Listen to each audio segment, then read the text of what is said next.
Okay, everybody. So thank you so much for joining us today. And yeah, I'm sure we're going to have some stragglers, but we'll just circle back if we need to. But I am Brittany, and I am the founder of Influencers. And Influencers is a platform that connects women of color to opportunities to give back to their communities and themselves through travel, advocacy, and volunteerism. We take annual trips, service-based trips to Kenya and Tanzania, where we connect with the community. And now we're doing something a little different because obviously we can't travel right now. So we created this series and just as an opportunity to create more of a community in I guess, in the absence of being able to connect personally. So we created the Women of Color, Women of Change webinar series to provide a safe space for Black, Indigenous, Latinx, and Asian women to share, find, and amplify their valuable insights, stories, and resources. We realized that our experiences are not the same, but that the need for solidarity remains. So I'm so excited to be in solidarity with my sister and one of my best friends, Lindsay Yu, who is the founder of Share the Salt. And I'm just going to let her introduce herself now. Thank you so much, Brittany. I'm also super excited to be hosting this with one of my best friends, someone who I've gone through tons of ups and downs with. She's made me a stronger person, so I'm just so grateful for this moment and grateful for everyone who's joined. So just a quick introduction to me. I am a writer and a brand strategist. I've written for outlets such as NextShark, NPR Code Switch, and most recently, Britt and I had an article published in Injustice, a publication on Medium. I'm also the founder of Share the Salt, an upcoming magazine and community designed to uplift the voices and the creativity of Black, Indigenous, Latinx, and Asian creators. On a personal note, I'm also someone who was diagnosed with clinical depression in 2016. So this panel is really near and dear to my heart because that's something that I struggled with a ton in the past and continue to struggle with to sort of find ways to live with. And on that note, just to introduce this panel, at this time when we're all feeling so collectively vulnerable, there are a lot of emotions going around. Maybe we feel guilty for not doing enough.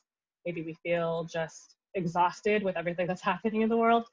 Brittany and I thought it was really important to create a safe space, a panel where we could speak with those leaders and change makers in the wellness space who could speak about healing and mindfulness at a time of collective reckoning with racial injustice, and also in the midst of a global pandemic. So today we're going to discuss the importance of safe spaces in the wellness community that are created by us and for us. And we'll also explore the variety of resources available for women of color. And at the end of the panel, we'll also have 15 minutes reserved for any Q&As. So I'll leave that to Brittany to sort of explain how that works. And I'll also leave it to Brittany to introduce our first panelist. Oh, okay. So yeah, like Lindsay said, the last 15 minutes are going to be open for Q&A. So feel free to drop any of your questions that you have for the panelists or for us. Leave those in the Q&A, and we're going to be checking those periodically through the panel. And yeah, we'll just try to get to as many of them as we can. So with that being said, we're going to go ahead and introduce our amazing panelists. So you ladies want to go ahead and join us and turn on your camera so we can see your beautiful faces. Tawana, Milana, and Bianca, thank you so much for being with us today, ladies. We're so excited to have this conversation, and it is very much needed. I think I can definitely say it's much needed for me. And yeah, I think that this safe space that we're creating is like something we wanted to definitely create for the community at large, but for me and Lindsay, it's very personal to us as well. As you guys may have seen, and like Lindsay mentioned, we've both had our own struggles with mental health and trying to find ways to heal. So I'm going to be taking a lot out of this panel for sure. So first up, I'm going to introduce the lovely Milana Snow. So Milana Snow, practicing and studying all things holistic health and spirituality for over 20 years, Milana has built an energy healing business that serves thousands of clients worldwide. Milana is the CEO and founder of Wellness Official, an online marketplace of practitioners and brands for the global wellness community. Hey, Milana. Hi, thank you for having me. I'm trying to give the panelists more time to obviously speak about themselves and their work. So this is just a short intro. Next up, we have Tawana Phillip. Tawana is a licensed clinical social worker and the founder of Positive Solutions Therapy, LLC. With over 9 years of experience working with diverse populations, she works collaboratively with children, adults, and families to identify their strengths and any barriers that are preventing them from creating positive change. Hi, Tawana. Thank you for being with us. Thank and you. Last but definitely not least, we have Bianca NG. Bianca NG is a Chinese-American designer, artist, and writer. Through visual storytelling, she investigates the Asian American identity, mental health, and vulnerability. She's the artist behind Take Up Space, a visual storytelling project that celebrates women's stories, and the former CD of the Cosmos, a community for Asian women to access and share mental health resources. So that is our lovely panel, and give them a virtual round of applause. Thank you so much. Being with us, ladies. So I just want to start off with a question I feel like we don't ask each other enough in our families, in our friend groups, and it's a very simple question. How are you guys feeling? There's so much going on in the world, and we're not out of it. I think that things are continuing to pop up every day that's just making us go, what the heck? Like, you know, it's just so much. So I just want to start off asking you guys, how are you feeling in this moment? And yeah, just share with the audience. And I guess we can start with you, Bianca. Cool. I think, yeah, definitely feeling like overwhelmed by everything that's happening on social media, the news cycles. Every day it's like, what else is happening that's terrible in the world? But I'm trying to stay grounded and connected. So by doing that, I meditate every morning and I try to end my day with yoga. So that has been helping me keep grounded and sane throughout this time, and just connecting with like-minded people like you guys has been very helpful and like inspiring during this time. But right now I'm feeling excited about this panel and a little bit nervous. Don't be nervous. We're all here. I mean, I feel like that's normal though. Like, you can't say don't be nervous. Like, I mean, I have some, butterflies and anxious like energy as well, but that's all going to disseminate throughout this panel. We're going to take a collective woosah, right? So I guess we can start. Yeah, next, Milana, do you want to share? Hi. You know, right before this this panel, I had a session with my teacher, Dr. Clara, who I see every 2 weeks. And every time I get out of that session with her, I'm just like fired up and ready to go. I'm like, yes. And that's one of the reasons why I see her every other week. So to be honest with you, I'm just really pumped up. I feel really ready to step into some bigger projects that I hope will support people that are feeling stressed and scared right now. Because it's really my intention to stay as anchored and rooted as I possibly can, so that we can see that even though it's a chaotic time, we can still have, you know, a lot of peace and abundance and community. And so that's what I hope I can bring to this conversation today as well. Amazing. Thank you. Mm-hmm. Hi, everyone. So today, I hope that I can bring a sense of understanding to the public in regards to mental health and the importance of mental health. There are a lot of people in our community, especially community of color, who are faced with stigma when they talk about mental health or when they express that they have issues in regards to mental health. So my hope is that I can normalize this for our community, and I can hope that in doing so, it would encourage more people to take pride and take the initiative in engaging in mental health. That's amazing. Thank you. I just want to circle back just 1 second, because I think it's very common that we do this. I know we're all givers we're naturally givers as women, and we want to help people. But I just want to circle back to Juana and say, how do you feel? Do you feel okay today? Thank you. I do. I was feeling a little nervous coming into this, but I feel great now that I see that it's a warm and inviting atmosphere. So thank you for checking in. That's important. Thank you. All right. Thank you guys so much for joining. We really appreciate it. Again, like I can't really express my gratitude enough during this time. So my first question is actually for Milana. So the team at Share the Salt, we were lucky enough to tune into a recent Instagram Live of yours.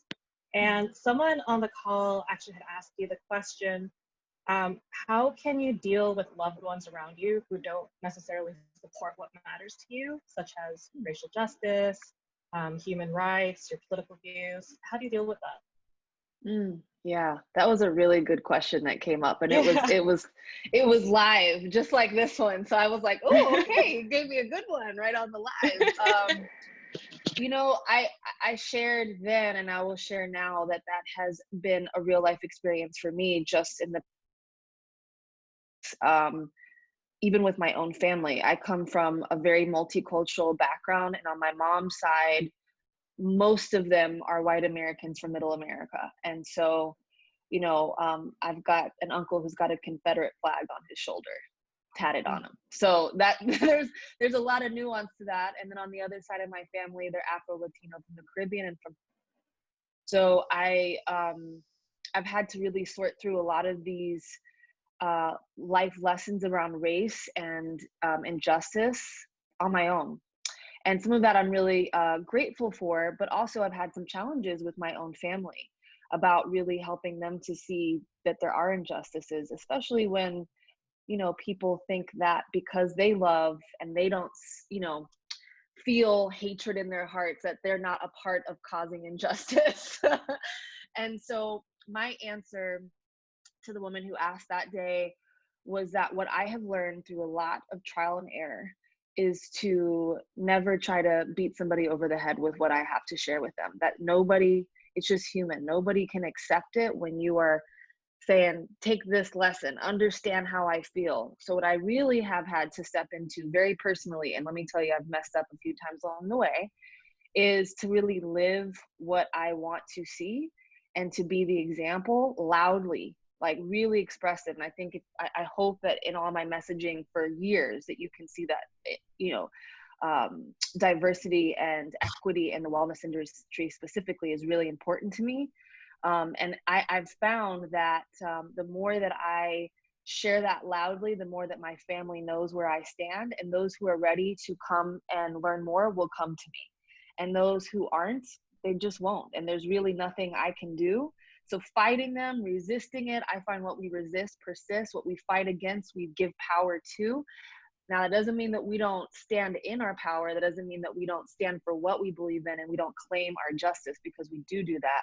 But I don't have time to try to hit somebody over the head with something that they're not able to see because of their own pain and suffering within themselves. Doesn't allow them to see that others are experiencing that in nuanced ways. So that's my advice on that. I hope that helps anybody that's experiencing that right now, because I know what that feels like. Yeah, that's so good and so important, and actually is bringing to mind a question and something that I recently kind of spoke about on my social media platforms, just the large factor that our families play in our like healing and just our overall perspective and things that happen in our lives, right? And I think it's really difficult to detach from those things. So my next question, it can be for all of you all, but Tawana, I kind of want to direct this one to you as a therapist.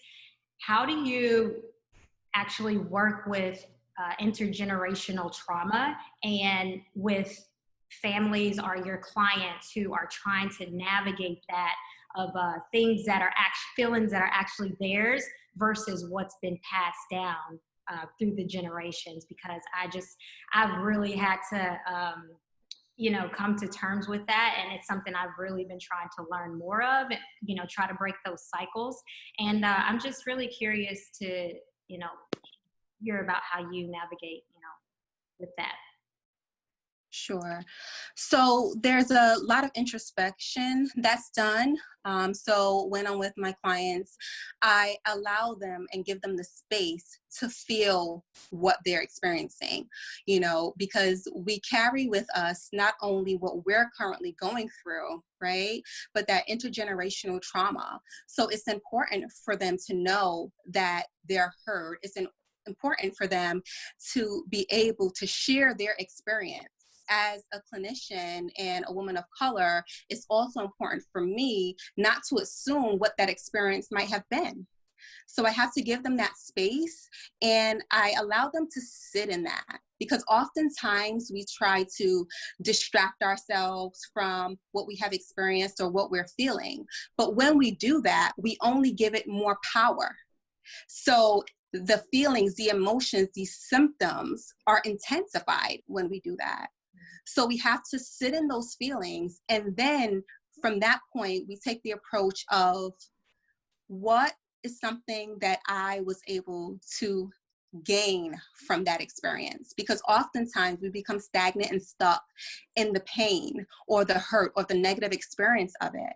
But with everything that we experience, there's always something, whether it's a valuable lesson or tool that we can take from that situation. So I try to extrapolate that from the client and lead them on that path of self-exploration so that they can really define who they are now and not be defined by their experience or traumatic event. Yeah, that's Thank so you good. for that. Thank you for that, Lindsay. I love that. Can I touch on that? I don't know if Yeah, yes, please. because I love what Twana just said, and I really wanted to come at that from the energy healer perspective. And can I just say that thank God for clinicians and therapists, because we really need them. I think every single person needs help.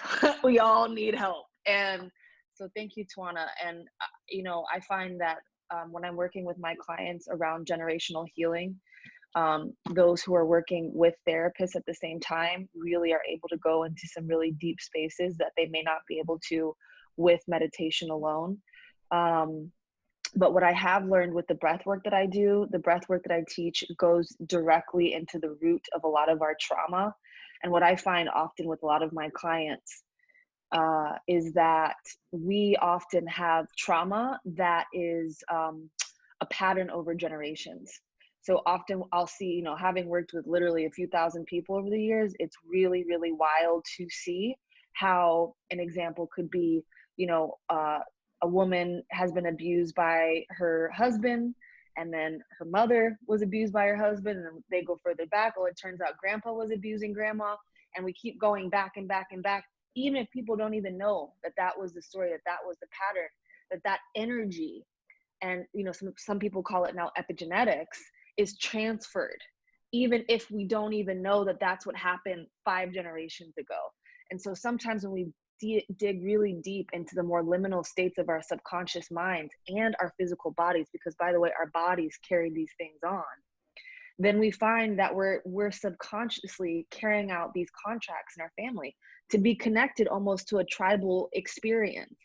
And so I really recommend that everybody go and speak to a trusted therapist, because I think a lot of these things we get in traps. It's hard for us to see that that's the lineage that we've been playing out. But also I hope that people will experience this from looking at how this is held in their physical bodies, because these belief systems, these diseases are all a part of this epigenetic nature. And so we have to really purge that by sitting with it and confronting it on every layer of ourselves, mental, emotionally, spiritually, and physically. So I just wanted to add that.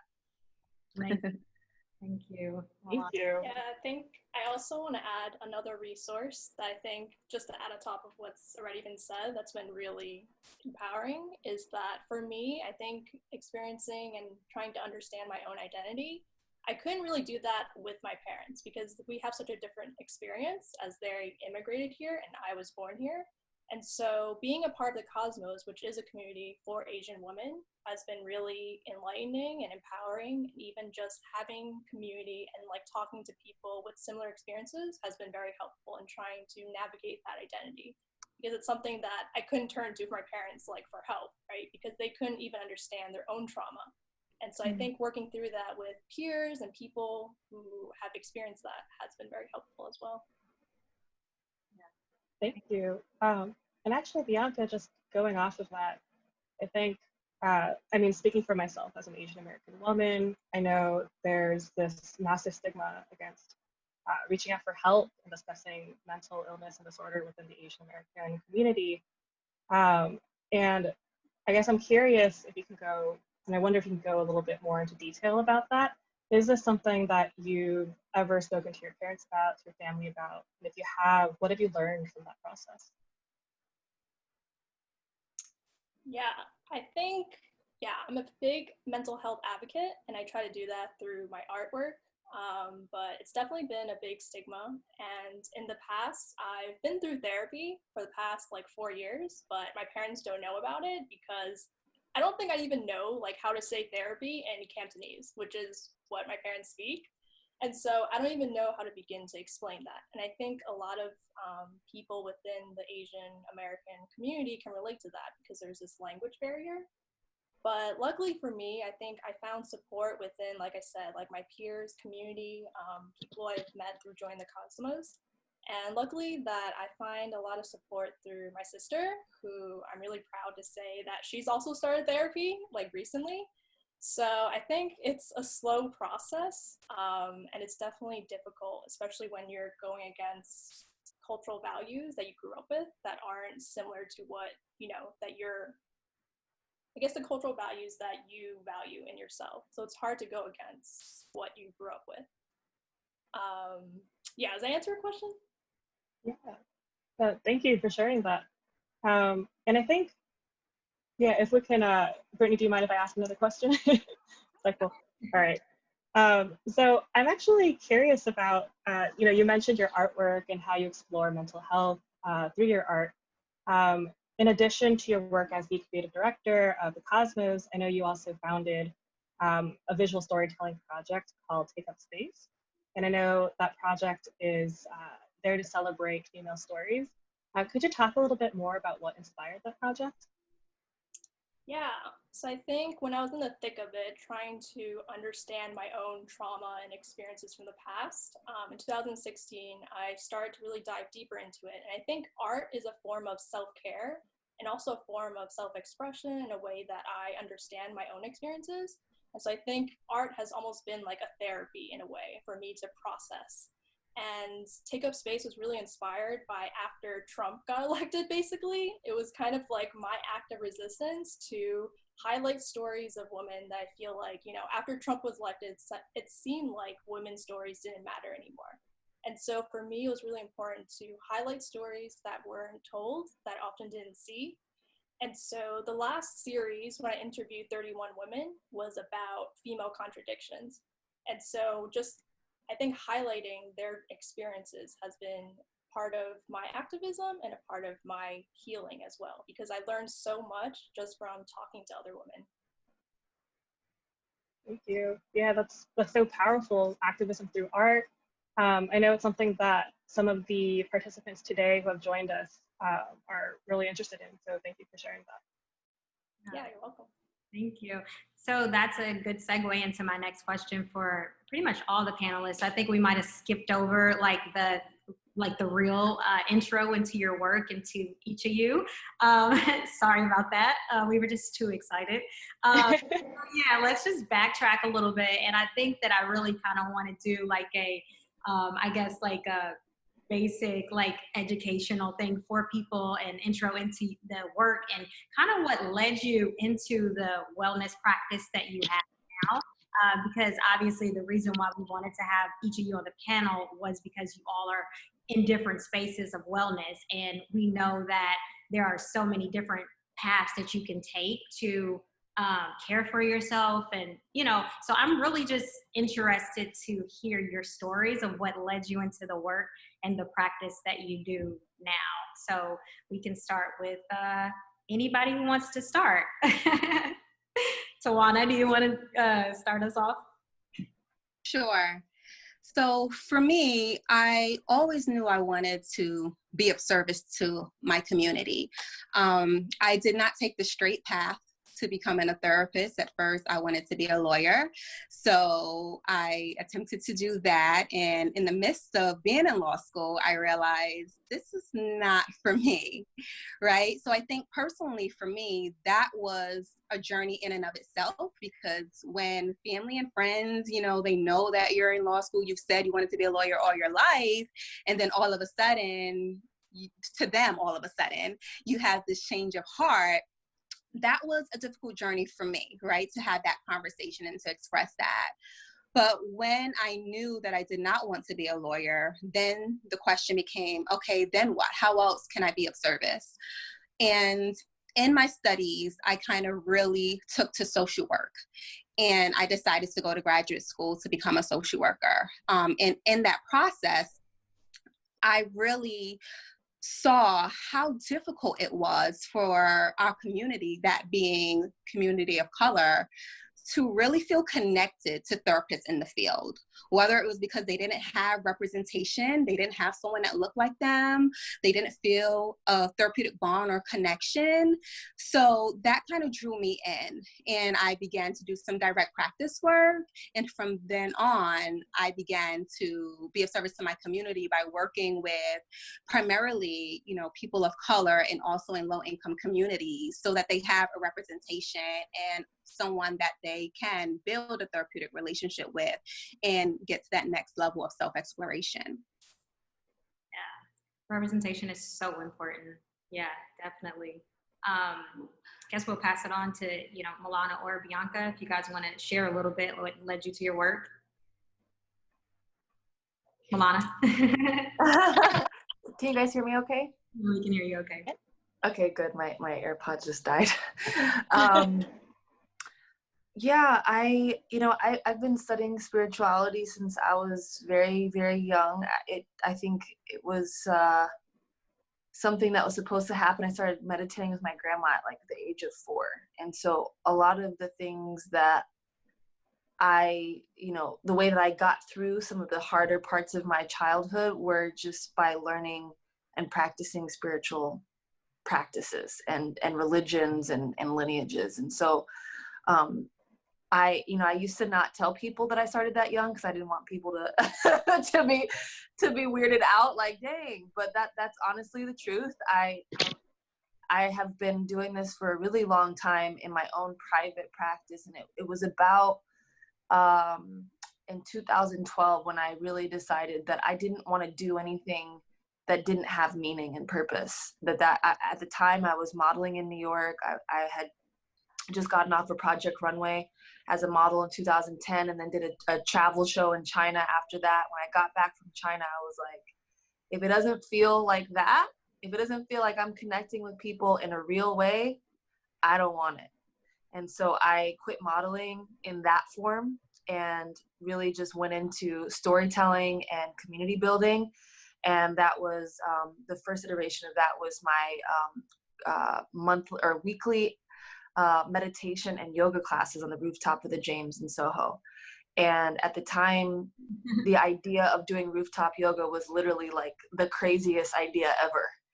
And at the time, it was specifically for women, because I felt like we really needed to come together and really connect in a more authentic way. And so we built a community, and I say we because it was me and many amazing community builders between New York, Los Angeles, and London. And from there, I really saw, wow, the only diversity that I'm seeing are the people I'm bringing in. Like, this is crazy. So, we gotta change that. And so that's been my work ever since then, to really bring true diversity and inclusion and pay respect and homage to the lineages from which these spiritual practices came, and to bring as much exposure to to as many modalities and lineages as possible. And so that's my intention. And yeah, it's been a beautiful, crazy, let me not use the word crazy. It's been a beautiful challenge at times. And what is maddening, that's the word I'm really trying to use, is that mission to bring wellness and healing to as many people as possible is just now being one that people are starting to go, oh, that's a great cause, you know. I think people of color knew this for a long time, but when we talk about mainstream media and mainstream acknowledgement, this mission is just now starting to be one that people want to publish. So that's been a really interesting experience over the past 8 to 10 years.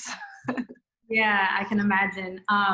So one quick question for you, just Milana, while we're on it. But for people who are on, the webinar right now, could you just kind of explain what exactly energy healing is? Because you talk a lot about chakras and things like that on your page, and for people who grew up in more traditional settings of like spirituality, and it can seem a little woo-woo, right? So. We all have like that path to learning, and that's what we're trying to do with this, is really expose more women to different ways and paths to wellness and healing. So if you could just kind of give like a brief, it can be as long as you want, actually, whatever time you need. Thank you. Yes. I can be very woo-woo, but I try to keep myself buttoned up so that, I don't scare too many people away. But energy healing, I always say energy healing is an umbrella. So under energy healing are so many different modalities. One of them is Reiki or lineages. Kundalini, even though Kundalini is considered sometimes a yogic practice, I actually consider it one of the energy healing practices that we have on our beautiful planet. And I think the basis of what that means is it's the acknowledgement that we are not just our physical form, but we are also emotional, mental, spiritual beings. We have these different components of us that have to be equally weighted because they are all equally a part of how we are well or how we disconnect ourselves from our well-being. And so I really believe that energy healing is about starting with that layer of what we call our spiritual or energetic layer. And we all know what that is. And I give an example that's very simple. When you walk into a party and you can feel the vibe of the party, or when somebody walks into your house and you're like, whoa, like what's going on with you? That's your energy. You can call it your auric field. You can call it the chakras. We all know what that is. And so starting to acknowledge that that's an aspect of our beings that we can intentionally shift. And with the shifting of our energetic spiritual self, we can also impact our mental health, our emotional health, and our physical health. Yeah, that's great. I have another question, but I think that, I'll save it for later, and we can move to Bianca and, you can. Do you remember the question? Sorry, it's been a little while now. But just Can you repeat the question again? Yeah, just telling us a little bit about like your journey and path to like your current wellness space that you're working in. Yeah, so I think my background is graphic design, and I was working in the advertising and design industry for a while in New York. And then I realized, much like everyone here, that I want to do work that empowers me and my voice and things that I actually care about, that gives me purpose, which is not advertisement. And so that's when I led me down closer to the path of pursuing art and really focusing on helping my creative community, the BIPOC community, and helping them find their creative voice and hold space for that. So my wellness is really close to me, I guess, and in my own journey with mental health, dealing with depression, anxiety. And so through art is really how I found my voice and how I found ability to express myself. And so I think that for me, my long-term vision is to build a creative residency for BIPOC folks, to empower their voices and to make more representation within the society that we live in right now, which I think is still like such a problem, because growing up, like I didn't see anyone who looked like me who was doing what I'm doing right now. And I think it's so hard for people to even imagine that path if they don't see it themselves. So my long-term goal is to help more voices to rise in the creative industry.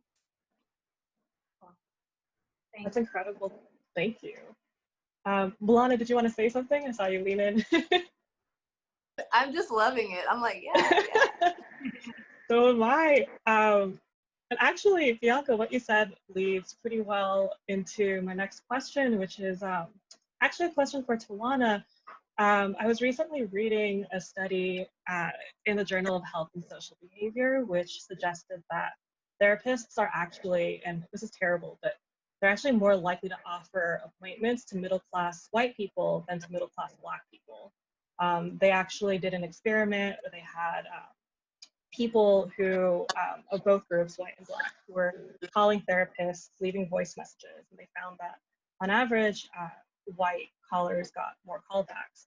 And in addition to that racial disparity in this field, access to therapy is often difficult for low-income communities, as you spoke about a bit, Tawana, due to a lack of adequate health insurance and the fact that mental health resources aren't really readily available in those communities. So what changes, I know it's going to be sort of like a big question, but what changes do you think are necessary to help therapy become more accessible to Black, Indigenous, and people of color? So definitely, I think it starts more from a fundamental level in terms of having more therapists, more, clinical social workers in the school system, right? Normalizing it more. There are some school districts that have school-based behavioral health centers. However, the majority of those districts are either middle or high income communities. So I think it starts there in terms of from the ground up. And I think that when we're talking about mental health, it should be afforded to everyone. It shouldn't matter what type of insurance you have, whether or not you can afford to pay for it. So I think that access to care is extremely important.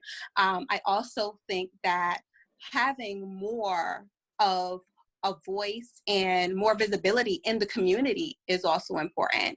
I've encountered so many individuals, people of color, who they're shocked, when they hear of or see therapists of color, right? And I think that has also been a struggle in terms of people of color finding, therapists that they can connect with, where they don't feel as though they're going to be judged.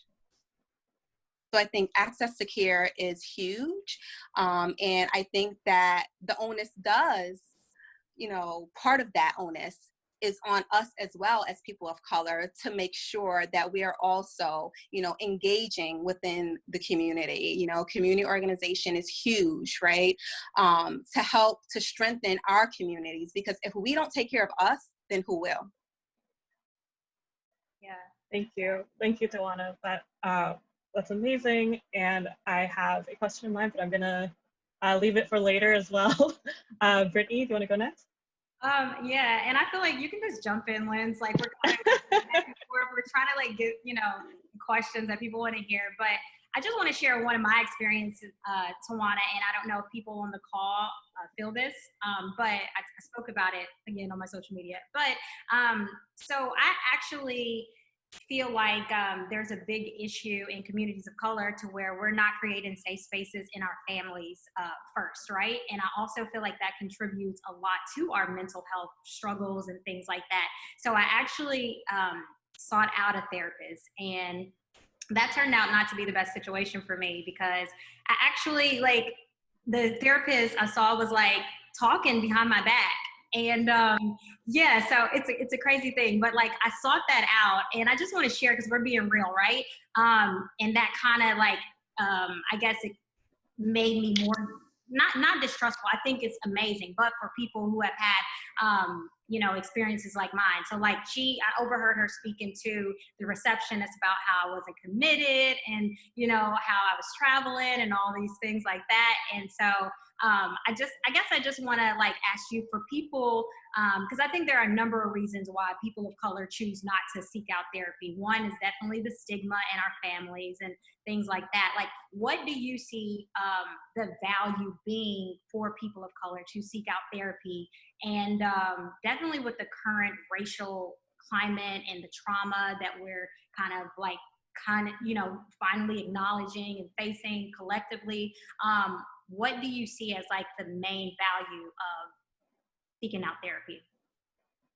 So I think the main value is that you can become stronger in terms of being the individual that you choose to be.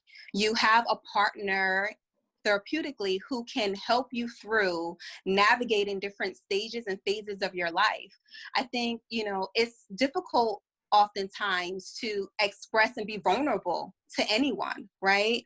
I think it helps a little bit when it's someone that looks like you, but again, it starts from a young age. I mean, oftentimes, people of color in our households, when we're growing up, we're told what happens in this house stays in this house, right? And it's meant with good intentions and there are reasons behind that. However, I think that, as we grow and then we become adults, it's still ingrained in us. So we're very hesitant to explore options like therapy. But I think that therapy can be very beneficial because it allows you to have a safe space that's non-judgmental where you can release, the inner pain or turmoil or confliction that you're having within yourself that probably others around you are not even aware of.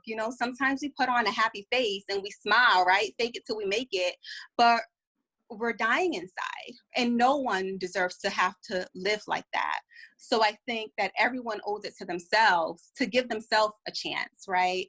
To be able to develop that therapeutic rapport where they can then be able to grow as an individual and be able to heal. I think that when we think about communities, the strength of a community is the ability to heal. And that healing process is not something that one should have to do alone. So you have a therapeutic partner in that journey to help you to heal. Thank you for that. And I'm gonna seek out another therapist as well. Yeah, I know, guys, don't go by my experience. I think it's definitely like very unique, but I just wanted to bring that to the table because I feel like just in general, we struggle with trust. I feel like within our relationship. So it's like when you go to somebody you feel like you can trust and then that's betrayed, it just makes you feel like, okay, what do I do now? Like I'm just in this alone and that's the worst feeling. But I will say the positive is that it actually pushed me to explore other, things in the wellness and in paths, in that experience. So yeah, thank you, Tawana, for that. So we do want to leave 15 minutes just to discuss some of the amazing questions that everyone has submitted through the Q&A function. For all the attendees, if you have a burning question and you haven't already asked it through our Q&A function, you can do so and the panelists will see it. So we'll start answering those in a section or in a second. So I wanted to ask sort of like it's a really big question and it can go in multiple different directions. Really depends on how you want to take it. So the big question is, how can mindfulness help with racial trauma? It's a very broad question. So, we can start with Bianca and then we can go to Milana and then to Tawana. Yeah, I think for me, mindfulness really comes down to my meditation practice, and I've been doing it consistently for about 2 years, but more so this past year. And I think that practice has really allowed me to find compassion and empathy and patience when I'm dealing with certain situations that, are upsetting, like dealing with family members who are racist during this really troubling time and trying to communicate with them without getting really angry or upset but still holding that anger and still trying to hold space for that conversation to try to be informative and not back down, but also not like get too heated as well. So I think mindfulness has really helped me to just stay more collected and calm during certain situations, especially with like family members.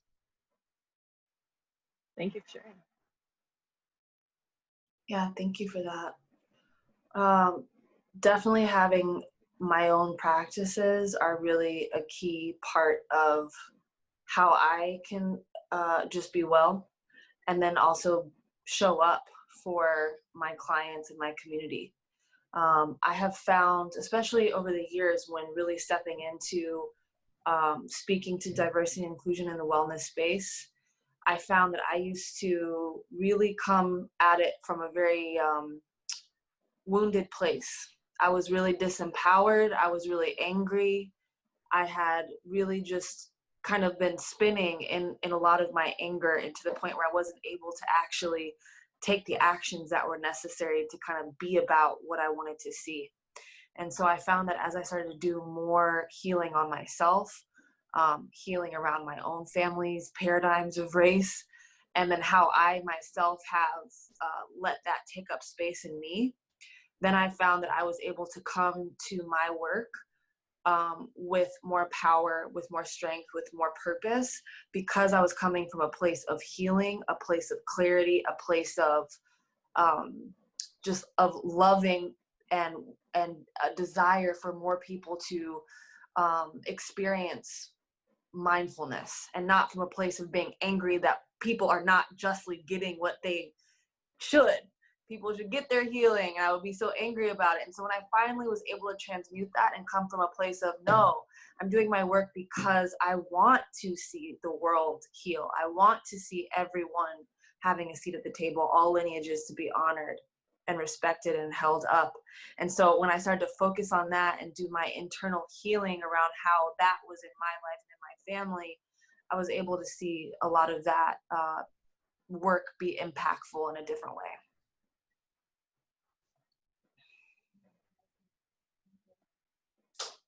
So for me, I start with really acknowledging the pain, right, that my ancestral lineage carries. And with that, I take the next step of trying to find gratitude.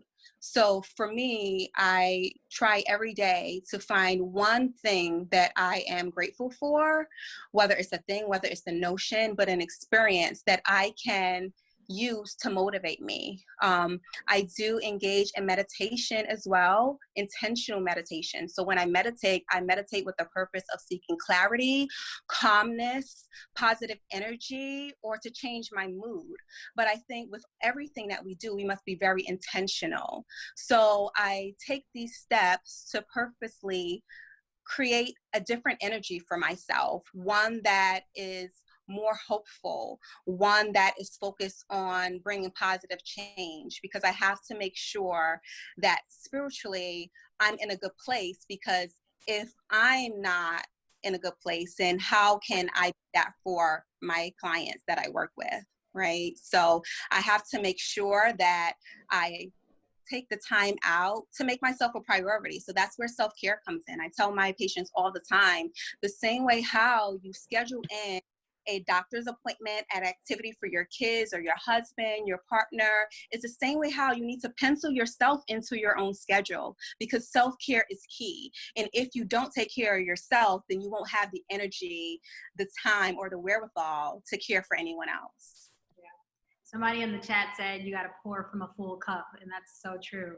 That's the whole point, right? Mm-hmm. Great. So yeah, we have a few minutes and we have some really good questions. So I think, yeah, we're going to try to get to as many of them as we can. Lindsay, do you want to start and pick out, just start with the questions? Yeah, absolutely.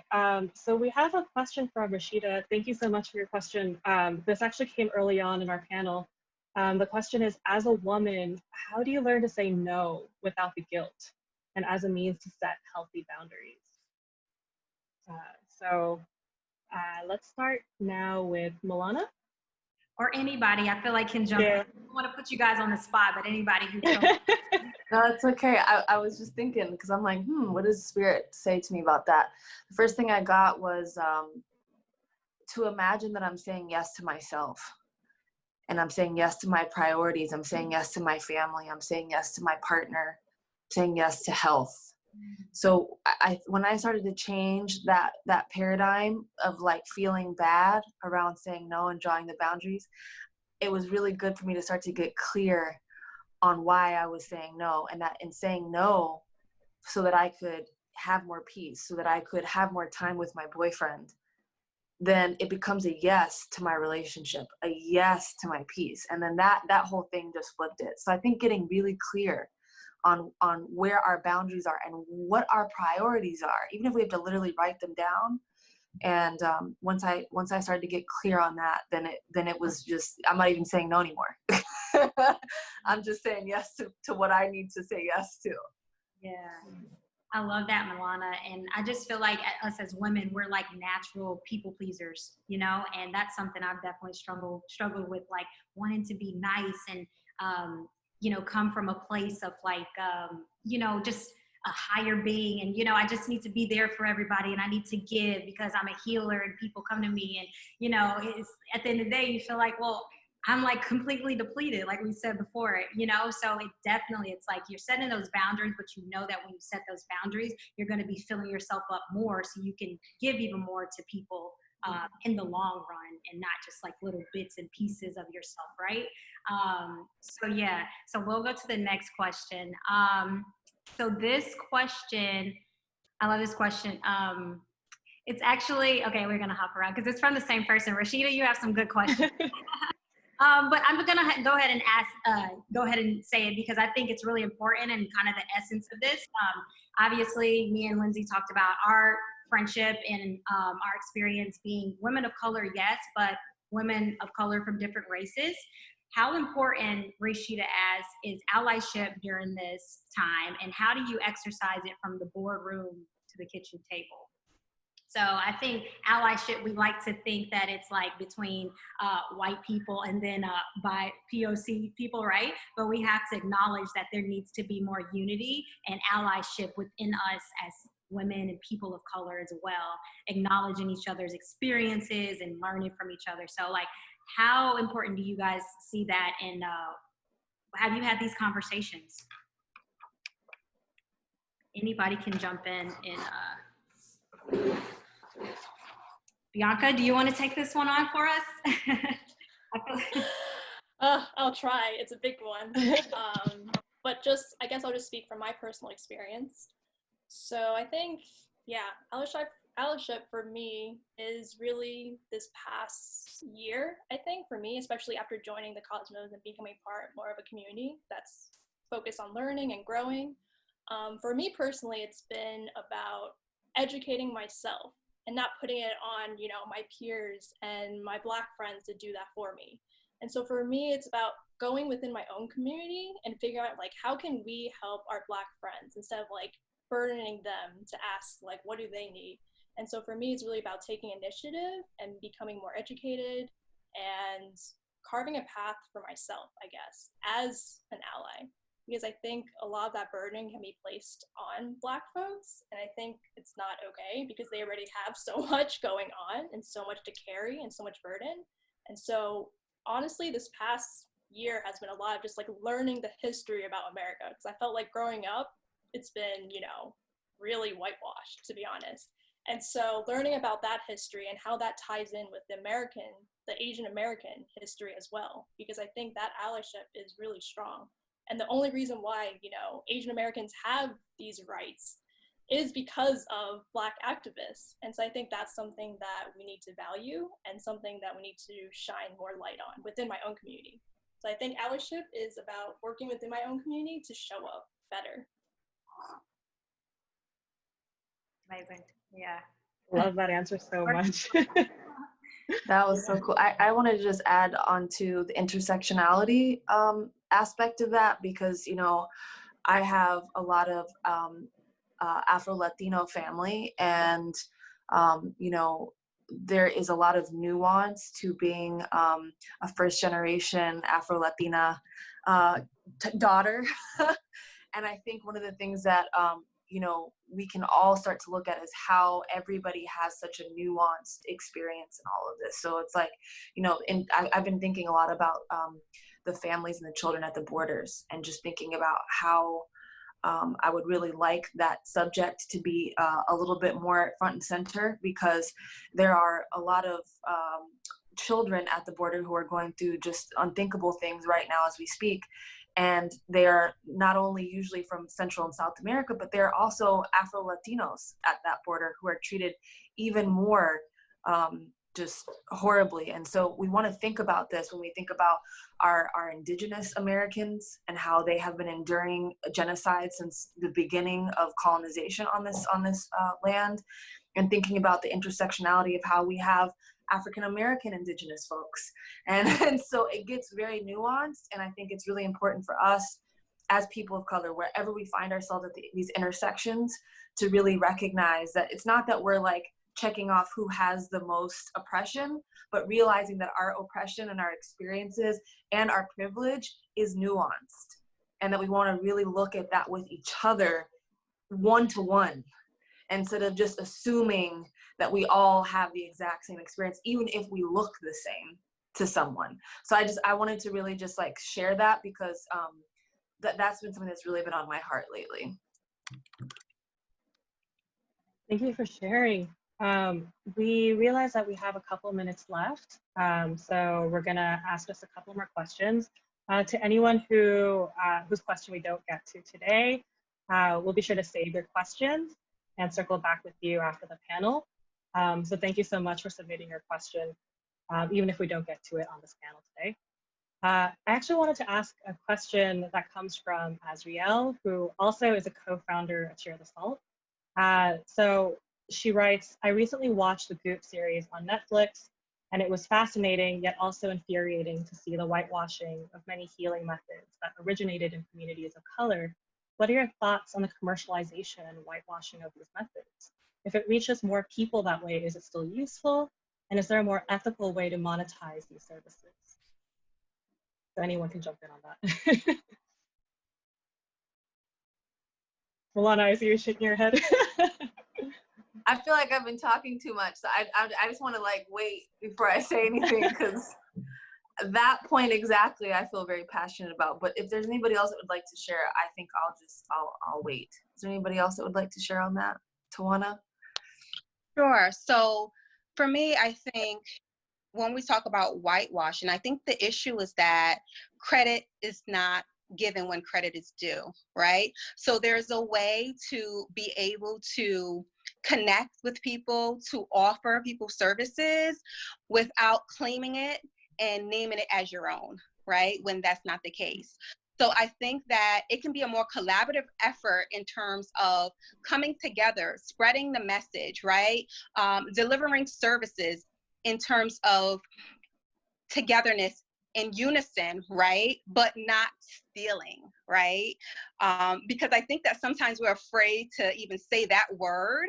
But essentially, right, it's like plagiarism, right? So I think that we have to give credit where credit is due, and we need to make sure that us, as well as people of color, that when we see this happening, that's also an injustice, right? So we have to also take a stand in that regard and also educate. No, it's not our responsibility to educate everyone, but our voices alone will prove as education. So when we stand silent and we don't take a stand when we see whitewashing happening, then we're just being performative, right?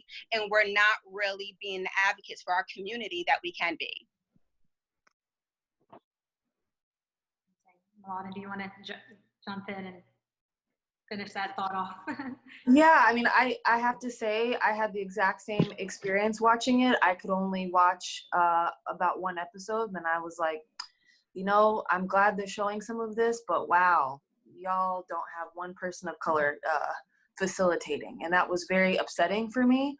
I think, you know, just to kind of to piggyback on what Tawana just said, I think one of the important things that we need to do is we need to put people of color and Indigenous folks at the front. We need to have them leading. You know, so I love that there were some people of color that were receiving some of these sessions and in these healing experiences, but to have people leading them, to have them be the voice, the face, is what needs to happen, especially when, you know, when I think about when they did the mushrooms. I mean, that comes from Central and South America. Should have only been that. If you're going to represent it, in my humble opinion, let's put forth the people who brought it. And that makes the medicine more potent anyways, because as we start to do what we call whitewash, we're literally watering down the potency of healing. One of my friends and teachers said to me a couple months ago, she goes, you know, it's really their loss, because they're not getting the potency of the medicine when they start to dilute it and whitewash. So if we really want to get the medicine that we need, which we need some medicine right now as a culture, as a people, as individuals, then we need to go straight to the source and uphold and respect the lineages that they come from. And if we can't get to them, let's at least start to do our homework to find out where it came from, and hold people accountable when we learn from them, to give that acknowledgement in the process. Thank you so much. Yeah, it's so powerful. Like, just the way you put it about like how when we don't acknowledge the roots, we're essentially cutting off the source of this power. Like, that really resonated with me, and so thank you so much for sharing that. And thank you, Azriel, for the question. Yeah. So I think we have time for one last question. And if you guys could kind of just like bring it home for us. This question, I feel like kind of encompasses, you know, everything. And it came from Jackie. She said, many women suffer from anxiety and depression as a result of gender inequality. And I'm just going to throw in racial inequality as well. So how do we address this psychological trauma that legislation won't necessarily fix? But I'm just going to say, if you guys could just bring it home of like, how do you guys feel like we can address this in a healthy way and really get on our path to healing? Anybody can start. I guess similar to what has already been said, but you know, finding a therapist, building a support system that you feel safe in and feel good in, finding community with like-minded people or with allies, and having these really difficult conversations with people who really see you and hear you. I think that is the first step to healing. And then just really sitting with your own pain and suffering and really going deep with your self-reflection, and then bringing it back to people that you trust. And I think having those connections and conversations is really how we're going to do our healing, because if we wait for the systems to change, like none of us are ever going to get healed. Like we're just going to be in pain for the rest of our lives until we leave. And so I think, yeah, the only way to start is within ourselves and within our communities. So I think that, you know, it's important, like Bianca expressed, to find a support system, right? To find a therapist that you feel comfortable with. If there isn't a therapeutic connection, then it's not going to be viable treatment, right? So finding a therapist that you connect with and start that journey of self-exploration. Because everything that you're feeling in terms of emotions, everything that you experience, your patterns of behavior, all serve a function and a purpose. And with the help of a good therapist, right, a culturally competent, right, therapist, then you'll be able to embark on that self-exploration, which will allow you to really be able to identify what is the function of these emotions that I'm feeling? What is the function of my behavior? And do these behaviors or emotions serve me? And if not, then what steps can I take to make positive change? Yeah, and to just piggyback on both of what you both said, I think the thing that comes to mind is to prioritize your well-being at the top of your list of priorities, because I really believe that everything flows over from there. Everything comes from that. Your kids being happy and healthy comes from you being happy, healthy, and whole. Your relationship working out comes from you being happy and whole. It like the money that you're trying to get, the job you're trying to manifest, that's going to come from you being happy, healthy, and whole. So I really, you know, we don't have to spend $1 million to get there. It actually is free, and it is our natural birthright. We came in here with that, and it is in us. And so if we just prioritize coming back to our natural state of wholeness, then I really believe the whole world will change. So that's my biggest inspiration, to try to help people get back to who they really truly are: whole, well people, loving people. We are all that. And if we all put that as our highest priority, to feel that, to know that, and to experience that, which I know we all can, then the policies will just change, because we're all clear on what the number one priority is. And that's for us to all be well, for all us to be in love, to us to be in oneness and connection with each other. I love that. That was an amazing way to bring it home, ladies. Thanks so much. Thank you. So good.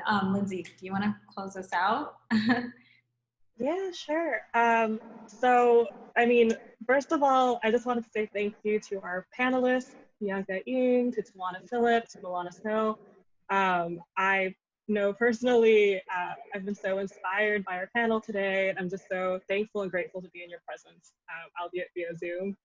So thank you, and thank you to all of our attendees also for sticking with us and for letting us go a little bit over time. I really, really appreciate it.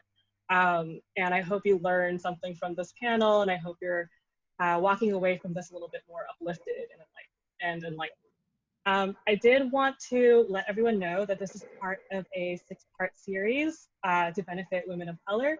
So the next one, just to give you guys a quick snippet of what's coming next. The next one will be focused all on local politics.